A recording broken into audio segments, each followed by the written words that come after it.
Hi guys, welcome back to another video. Obviously today we're going to be talking about punishing Sareena's back cameo knives. So, if you don't know what it is literally where she throws two knives, they hit you, there's a gap, and there's two knives that come back. Before we quickly get into it, I just want to quickly mention that I've made a template for tier lists of MK1. This includes the main roster, and then there is a separate tier list for the cameo characters. So they'll be linked below. Feel free to use the template for making your own tier list. I probably won't create a video for many months from now. Also, if you didn't want to hear me discuss this part, you can always skip this with the timestamp below and see the characters punished that you want to see, just with a timestamp, and that will be totally fine. So, what are we going to focus on here? This video and all the punishes shown in it are going to be as clean as possible, which means it's going to be the best outcome possible for your character against punishing the Sareena cameo.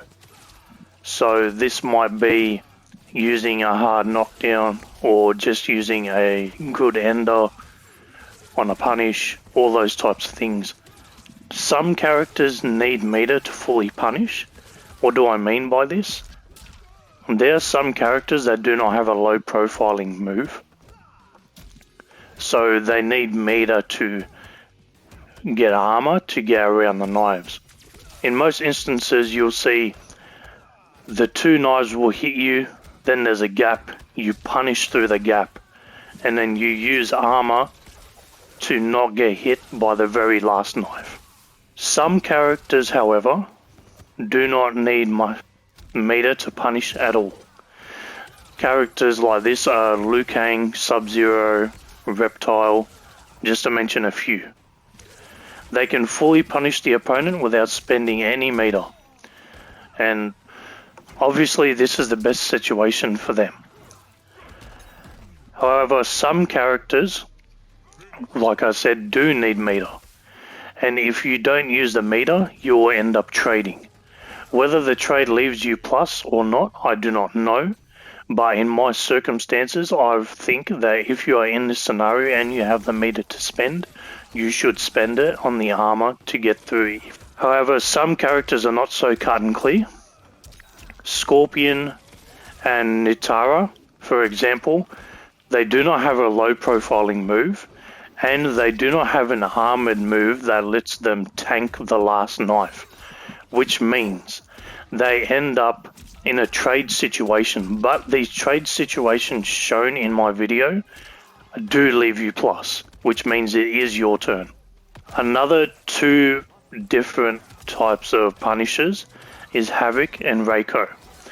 These two characters can punish during the gap, but their armor doesn't tank the last knife, or it doesn't low profile enough, or it doesn't combo within to the string that you use, all those types of things.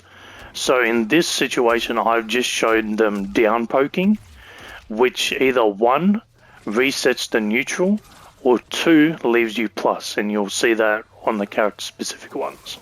There are some special cases also. Geras is one of these characters, where he will punish during the gap, then use time stop. Obviously the last knife hits you during time stop, but because the opponent is frozen, you win the trade and you still get the full combo on the opponent. And then another character is Kitana, where she can punish as well, but she doesn't have a great follow-up that lets her armor through the last knife.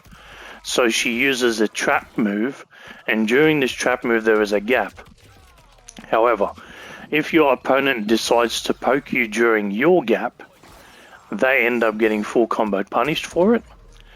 And if they do not abuse the gap and they just block the trap, you end up being plus, which is great for Kitana anyway.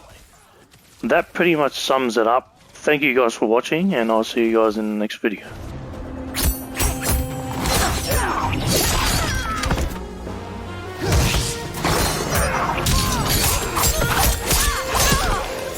Taken